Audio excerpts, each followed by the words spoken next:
വളരെ പ്രധാനപ്പെട്ട വാർത്ത വന്നിരിക്കുന്നു. ഉണ്ണികൃഷ്ണൻ പോറ്റിക്ക് ജാമ്യം ലഭിച്ചിരിക്കുന്നു. ഉടൻ ജയിൽ മോചിതനാകുന്ന അവസ്ഥയിലേക്ക് എത്തിച്ചേർന്നിരിക്കുന്നു ആന്റണി ജെ ജോർജ്. ശബരിമല ക്ഷേത്രത്തിലെ ശ്രീകോവിലിനകത്തെ സ്വർണ്ണപ്പാളി മോഷ്ടിച്ചു എന്നുള്ള കേസിൽ റിമാൻഡിൽ കഴിയുന്ന ഒന്നാം പ്രതിയായിട്ടുള്ള ഉണ്ണികൃഷ്ണൻ പോറ്റിക്ക് ഇപ്പോൾ ജാമ്യം ലഭിച്ചിരിക്കുന്നു. ജാമ്യം ലഭിച്ച പശ്ചാത്തലത്തിൽ തീർച്ചയായിട്ടും ഉണ്ണികൃഷ്ണൻ പോറ്റി പുറത്തിറങ്ങുന്ന അവസ്ഥയിലേക്ക് വരുന്നു ആന്റണി ജെ ജോർജ്. ഉണ്ണികൃഷ്ണൻ പോറ്റി ശബരിമല സ്വർണ്ണ കവർച്ച കേസിലെ ഒന്നാം പ്രതി, ഈ ശബരിമല കവർച്ചയുടെ ആസൂത്രകൻ എന്ന നിലയിൽ അറിയപ്പെടുന്നത്, അല്ലെങ്കിൽ അതിന്റെ എല്ലാം മുന്നിൽ നിന്ന് ഗൂഢാലോചന നയിച്ചത് ഉണ്ണികൃഷ്ണൻ പോറ്റിയാണ്. ഈ കേസിൽ ശബരിമല സ്വർണ്ണ കവർച്ച കേസിൽ ആദ്യം അറസ്റ്റിലാകുന്നത് ഉണ്ണികൃഷ്ണൻ പോറ്റിയാണ്. ഏതായാലും രണ്ടാമത്തെ കേസിൽ, ഇപ്പോൾ കട്ടിളപ്പാളി കേസിൽ കൂടി ഉണ്ണികൃഷ്ണൻ പോറ്റിക്ക് ജാമ്യം ലഭിച്ചതോടുകൂടി ഉണ്ണികൃഷ്ണൻ പോറ്റി ജയിലിന് പുറത്തേക്ക് ഇറങ്ങുന്നു എന്നുള്ളതാണ് ഏറ്റവും പ്രധാനപ്പെട്ട ഒരു കാര്യമായി ഉള്ളത്. നേരത്തെ ദ്വാരപാലക കേസിൽ ഉണ്ണികൃഷ്ണൻ പോറ്റിക്ക് കൊല്ലം വിജിലൻസ് കോടതി സ്വാഭാവിക ജാമ്യം അനുവദിച്ചിരുന്നു. ഈ രണ്ടാമത്തെ കേസിൽ 90 ദിവസം തികയാൻ ബാക്കി നിൽക്കുകയായിരുന്നു. അത് കഴിഞ്ഞ ദിവസം തികഞ്ഞിരുന്നു. അങ്ങനെ ജാമ്യാപേക്ഷയുമായി ഉണ്ണികൃഷ്ണൻ പോറ്റി കൊല്ലം വിജിലൻസ് കോടതിയെ സമീപിച്ചു. അങ്ങനെ ഇന്നലെ അതിൽ വാദം പൂർത്തിയായി. ഇന്ന് വിധി പറയാൻ വെക്കുകയായിരുന്നു ചെയ്തത്. ഏതായാലും ഉണ്ണികൃഷ്ണൻ പോറ്റിക്ക് ഇപ്പോൾ ജാമ്യം ലഭിച്ചിരിക്കുന്നു. കഴിഞ്ഞ ഒക്ടോബറിലാണ് ഉണ്ണികൃഷ്ണൻ പോറ്റിയെ ശബരിമല സ്വർണ്ണ കവർച്ച കേസിൽ പ്രത്യേക അന്വേഷണ സംഘം അറസ്റ്റ് ചെയ്യുന്നത്. പ്രത്യേക സംഘം ഈ കേസ് ഏറ്റെടുത്തതിന് ശേഷം ആദ്യം ഉള്ള അറസ്റ്റ് ഉണ്ണികൃഷ്ണൻ പോറ്റിയുടേതായിരുന്നു. നമുക്കറിയാവുന്നതുപോലെ 2019 അറ്റകുറ്റപ്പണിക്കെന്ന പേരിൽ ഈ ദ്വാരപാലക ശില്പപാളികൾ, അതുപോലെ തന്നെ കട്ടിളപ്പാളികൾ, ശ്രീകോവിലിന്റെ കട്ടിളപ്പാളികളിലെ സ്വർണ്ണപ്പാളികൾ അടക്കം അറ്റകുറ്റപ്പണിക്കെന്ന പേരിൽ സ്പോൺസറായി വന്നുകൊണ്ട് ചെന്നൈയിലെ സ്മാർട്ട് ക്രിയേഷൻസിൽ എത്തിച്ച് അവിടെ സ്മാർട്ട് ക്രിയേഷൻ CEO പങ്കജ് ഭണ്ഡാരിയുടെ സഹായത്തോടെ ഒരു പ്രത്യേക ലായനി ഉപയോഗിച്ച് അതിൽ നിന്ന് സ്വർണം വേർതിരിച്ചെടുത്ത് അത് വിറ്റു എന്നുള്ളതാണ്. അത് ഗോവർദ്ധൻ എന്ന് പറയുന്ന ബെല്ലാരിയിലെ റോദം ജ്വല്ലറി ഉടമയായ ഗോവർദ്ധന് വിറ്റു എന്ന് കണ്ടെത്തിയതിനെ തുടർന്നാണ് ഉണ്ണികൃഷ്ണൻ പോറ്റിയെ പോലീസ് ഇക്കാര്യത്തിൽ SIT അറസ്റ്റ് ചെയ്യുന്നത്. കഴിഞ്ഞ നീണ്ട 90 ദിവസങ്ങളായി ഈ കേസിൽ ജയിലിൽ തുടരുകയായിരുന്നു ഉണ്ണികൃഷ്ണൻ പോറ്റി. പലതവണ ജാമ്യം തേടി കൊല്ലം വിജിലൻസ് കോടതിയെ, ഹൈക്കോടതിയൊക്കെ ഉണ്ണികൃഷ്ണൻ പോറ്റി സമീപിച്ചെങ്കിലും അത് തള്ളുന്ന സാഹചര്യമാണ് ഉണ്ടായിരുന്നത്. ഏതായാലും 90 ദിവസമാണ്. 90 ദിവസത്തിനുള്ളിൽ ഒരു കുറ്റപത്രം സമർപ്പിച്ചില്ലെങ്കിൽ പ്രതികൾക്ക് ഇത്തരത്തിൽ 10 വർഷത്തിന് മുകളിൽ തടവുകൾ ലഭിക്കുന്ന വകുപ്പിൽ 90 ദിവസത്തിനുള്ളിൽ കുറ്റപത്രം നൽകിയില്ലെങ്കിൽ സ്വാഭാവിക ജാമ്യം ലഭിക്കും. അതുപ്രകാരം കഴിഞ്ഞ ദിവസം ഈ കേസിൽ മുരാരി ബാബു പുറത്തിറങ്ങിയിരുന്നു. അതുപോലെ തന്നെ മറ്റൊരാളും പുറത്തേക്ക് ഇറങ്ങുന്ന സാഹചര്യം ഉണ്ടായിരുന്നു. അതിന് പിന്നാലെയാണ് ആദ്യം ഉണ്ണികൃഷ്ണൻ പോറ്റിക്ക് ദ്വാരപാലക പാളി കേസിൽ ജാമ്യം ലഭിച്ചു. പക്ഷേ ഈ കട്ടിളപ്പാളി കേസ് ഉണ്ടായിരുന്നതിനാൽ പുറത്തേക്ക് ഇറങ്ങാൻ കഴിഞ്ഞിരുന്നില്ല. ഏതായാലും ഇപ്പോൾ രണ്ടാമത്തെ കേസിലും കൊല്ലം വിജിലൻസ് കോടതി സ്വാഭാവിക ജാമ്യം അനുവദിച്ചതോടുകൂടി ഉണ്ണികൃഷ്ണൻ പോറ്റി പുറത്തേക്ക് ഇറങ്ങുകയാണ്. ആന്റണി, ഇതിൽ ജാമ്യം ലഭിച്ച് പുറത്തിറങ്ങിയാൽ ഉടൻ തന്നെ ഈ പോറ്റിയെ കസ്റ്റഡിയിലെടുക്കാനോ അല്ലെങ്കിൽ ചോദ്യം ചെയ്യാനോ ഉള്ളൊരു നീക്കം എൻഫോഴ്സ്മെന്റ് ഡയറക്ടറേറ്റ് നടത്തുകയുണ്ടായി. ജാമ്യം ലഭിച്ച് ഏറ്റവും പെട്ടെന്ന് തന്നെ ചോദ്യം ചെയ്യലിന് ഹാജരാകാൻ നിർദ്ദേശിച്ചുകൊണ്ടുള്ള സമൻസ് നൽകാൻ ഒരു തീരുമാനം ED എടുത്തിട്ടുള്ള പശ്ചാത്തലത്തിൽ ഈ ജാമ്യം ഒരേ സമയം ഉണ്ണികൃഷ്ണൻ പോറ്റിക്ക് ആശ്വാസകരമാണ് എങ്കിൽ തന്നെയും പുറത്ത് വല വിരിച്ച് ED നിൽക്കുന്നു അല്ലേ? തീർച്ചയായും EDയുടെ നീക്കം അത് തന്നെയാണ്. കഴിഞ്ഞ ദിവസങ്ങളിൽ ഈ കേസിൽ പുറത്തിറങ്ങിയ മുരാരി ബാബുവിനെ 9 മണിക്കൂറോളം ED ചോദ്യം ചെയ്തിരുന്നു. ഏതായാലും അതിലും ഈ ഉണ്ണികൃഷ്ണൻ പോറ്റിയുടെ കാര്യത്തിലും ഇനിയൊരു കാലതാമസം വേണ്ടതില്ല എന്നുള്ളതാണ് EDയുടെ നിലപാട്. ഇതിനോടകം തന്നെ ഉണ്ണികൃഷ്ണൻ പോറ്റിക്ക് നൽകാനുള്ള സമൻസ്, ചോദ്യം ചെയ്യലിന് ഹാജരാകാൻ ആവശ്യപ്പെട്ടുള്ള സമൻസ് തയ്യാറായിട്ടുണ്ട് എന്നുള്ളതാണ് മനസ്സിലാക്കാൻ കഴിയുന്നത്. ഇന്ന് ഉണ്ണികൃഷ്ണൻ പോറ്റി ജയിലിന് പുറത്തേക്ക് ഇറങ്ങിയാൽ ഇന്ന് തന്നെ ആ സമൻസ് നൽകും.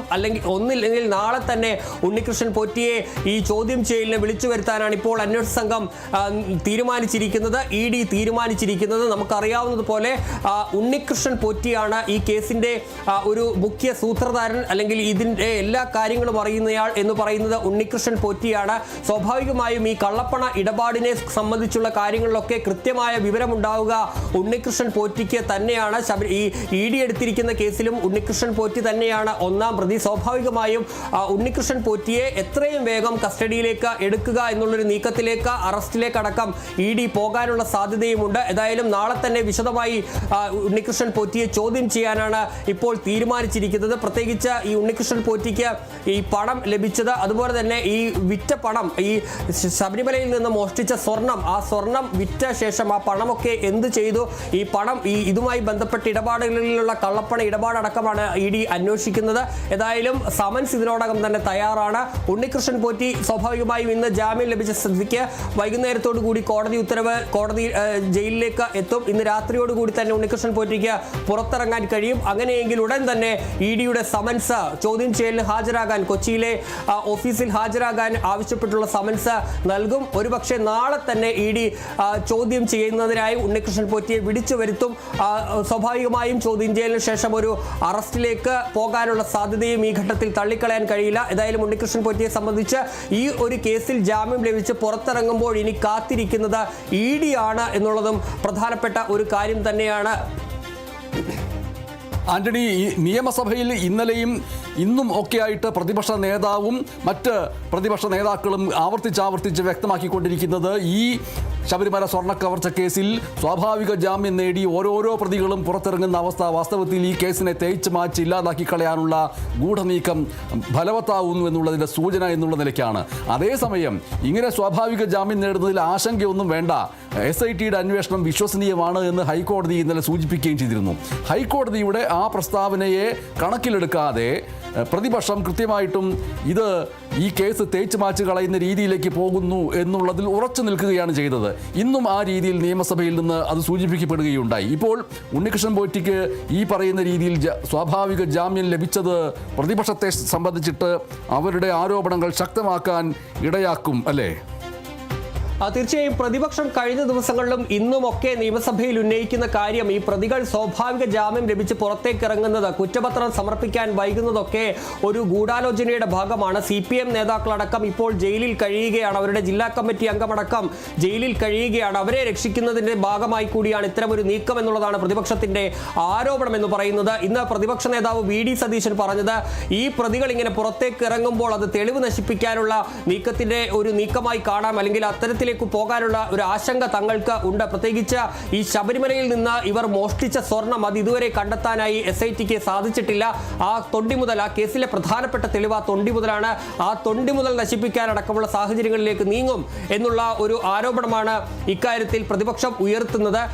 ഈ സ്വാഭാവിക ജാമ്യം ലഭിക്കുന്ന കാര്യത്തിലൊക്കെ SITയുടെ ഭാഗത്ത് നിന്ന് ഗുരുതരമായ വീഴ്ച സംഭവിച്ചു എന്നാണ് പ്രതിപക്ഷം ഇക്കാര്യത്തിൽ പറയുന്ന ഒരു ആരോപണം എന്ന് പറയുന്നത്. പക്ഷേ ഇന്ന് ഭരണപക്ഷം അതിനെ പ്രതിരോധിച്ചത് ഇന്നലെ ഹൈക്കോടതി പറഞ്ഞ കാര്യങ്ങൾ ഉപയോഗിച്ചുകൊണ്ടാണ്. നമുക്കറിയാം, ഇന്നലെ ഹൈക്കോടതി പറഞ്ഞത് ഇക്കാര്യത്തിൽ ഒരു ശരിയായ ദിശയിൽ തന്നെയാണ് SITയുടെ അന്വേഷണം പോകുന്നത് എന്നുള്ള കാര്യമാണ്. അവർക്ക് ഈ പ്രതികൾ ഏതെങ്കിലും തരത്തിൽ സ്വാഭാവിക ജാമ്യം ലഭിച്ചൊക്കെ പുറത്തേക്ക് പോകുന്നത് അത് കേസിനെ ബാധിക്കില്ല. കാരണം തങ്ങളുടെ മേൽനോട്ടത്തിലാണ്, ഹൈക്കോടതിയുടെ മേൽനോട്ടത്തിലാണ് ഈ കേസ് മുന്നോട്ട് പോകുന്നത്. അതിൽ അന്വേഷണം നടക്കുന്നതൊക്കെ തങ്ങളുടെ മേൽനോട്ടത്തിലാണ്. ഒരു പ്രതിയും ഇക്കാര്യത്തിൽ രക്ഷപ്പെടില്ല എന്നുള്ള കാര്യം ഇന്നലെ തന്നെ ഹൈക്കോടതി വ്യക്തമാക്കിയിട്ടുണ്ട്. മാത്രമല്ല SITക്ക് കൂടുതൽ സമയം നൽകൂ എന്നുള്ള കാര്യവും കൂടി ഹൈക്കോടതി വ്യക്തമാക്കി. ഇതുപയോഗിച്ചായിരുന്നു ഇന്ന് നിയമസഭയിലെ ഭരണപക്ഷത്തിന്റെ പ്രതിരോധം എന്ന് പറയുന്നത്. ഹൈക്കോടതിയെ പോലും പ്രതിപക്ഷം ഇത്തരത്തിൽ തള്ളിപ്പറയുന്ന ഒരു സാഹചര്യമാണ് ഉള്ളത്. അതിനെപ്പോലും പ്രതിപക്ഷത്തിന് ഭയമാണ് എന്നുള്ള ഒരു കാര്യമാണ് ഭരണപക്ഷം ഇന്ന് ഉയർത്തിയ ഒരു കാര്യം എന്ന് പറയുന്നത്. ഏതായാലും സ്വാഭാവികമായും ഇക്കാര്യത്തിൽ ഭരണപക്ഷം അടക്കം പറയുന്ന ഒരു കാര്യം, ഏതെങ്കിലും തരത്തിൽ വേഗത്തിലൊരു കുറ്റപത്രം സമർപ്പിച്ചാൽ അത് ഇപ്പോൾ പ്രതികൾക്ക് ജാമ്യം ലഭിക്കാതിരിക്കുന്ന ഒരു കാര്യത്തിലേക്ക് മാത്രമേ പോകൂ. ഒന്നും വ്യക്തമായി വിശദമായ ഒരു കുറ്റപത്രം അത് പരിശോധനകളില്ലാതെ സമർപ്പിക്കുമ്പോൾ സ്വാഭാവികമായും വിചാരണ ഘട്ടത്തിൽ അത് പ്രതികൾക്ക് അനുകൂലമാകും. ആ ഘട്ടത്തിൽ അത് പ്രതികൾക്ക് രക്ഷപ്പെടാനുള്ള പഴുതുകളായി മാറുകയും ചെയ്യും. അതുകൊണ്ട് തന്നെ ധൃതി പിടിച്ചൊരു കുറ്റപത്രത്തിന്റെ ആവശ്യമില്ല. അത് വിശദമായി തന്നെ വ്യക്തമായി പരിശോധിച്ച ശേഷം നടപ്പാക്കിയാൽ മതി, നൽകിയാൽ മതി എന്നുള്ളതാണ് ഇക്കാര്യത്തിൽ ഭരണപക്ഷം അടക്കം പറയുന്നത്. അവർ ആവർത്തിച്ച് പറയുന്ന ഒരു കാര്യവും ഒരു പ്രതിയും രക്ഷപ്പെടില്ല എന്നുള്ള കാര്യമാണ് കാര്യമാണ്. ഇന്നലെ കോടതിയും അത് തന്നെയാണ് വ്യക്തമാക്കിയിട്ടുള്ളത്.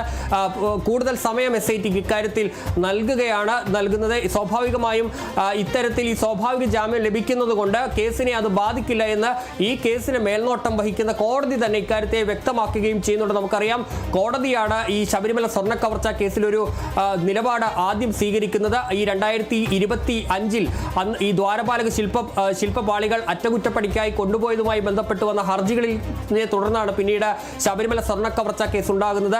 2019 നടന്ന ഈ ക്രമക്കേട് അന്വേഷിക്കാൻ കോടതി നിർദ്ദേശിക്കുന്നത് ഭരണഘടന ദേവസ്വം ബെഞ്ച്, അതിനുശേഷം SIT രൂപീകരിക്കുന്നതും പിന്നീട് ഇത്തരം ഈ അറസ്റ്റുകളിലേക്ക് അടക്കമൊക്കെ പോകുന്നതും ഹൈക്കോടതിയുടെ മേൽനോട്ടത്തിലാണ്.